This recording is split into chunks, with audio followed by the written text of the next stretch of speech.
We all know that the longer the ticket print is running, the more complex the order is going to be. And I'm sitting there listening to it like endlessly. I look at the table number and I look over at the table. There's only 5 people over there. Why the fuck is this ticket so long? And then I look at the ticket and it's like specialty drinks, but with all of these modifications. One of them was a pear drink we had that was like pear, cardamom, honey, had ginger in it. And they were like, no pear, no cardamom, no honey, no ginger. Okay, then what the fuck are you ordering? They're replacing it with pineapple juice. They're replacing the whiskey with something else.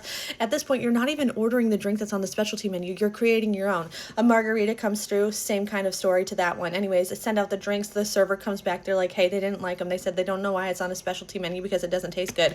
Those drinks aren't on a specialty menu. You just made those up. You just pulled that out your ass and asked me to mix it for you. And I don't know what you enjoy. You may have liked a drink like that, so I made it for you.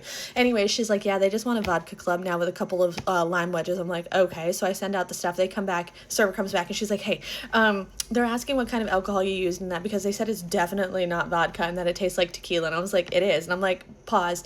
Where are the other drinks? And she was like, oh, I left them at the table because they said that they were still going to drink them, but they just didn't want to pay for drinks that they didn't like. No. So I grab a bus bucket and I walk over and I was like, is this one of the drinks you guys didn't like? They're like, yeah, we don't know why you guys have this on your specials menu. I'm like, we don't. And I take it, I dump it in the bucket. I said, that's a drink that you asked me to mix for you.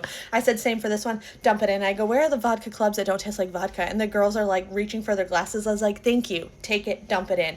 And they were like, well, we were going to drink them. We just didn't want to pay for them because they don't taste good. And I was like, well, you're not going to drink them, nor am I going to mix an extra order for you. I'm like, it's clear to me that you're just going to sit here and complain and try to get stuff for free. I'm like, so that's not going to happen on my watch. I'm like, if you would like, I'm like, we have Coke product. And I'm like, we also have club soda that I'm more than willing to bring out with a little bit of cranberry or something in it. And they were flabbergasted. Called over my manager, complained to my manager about it. Naturally, I got in trouble. But at the same time, fuck you guys. You guys are being gross. Like, I don't understand the logic behind it. But I always say, the more you complain, the more free shit you get because they got a free appetizer out of it. So that was gross.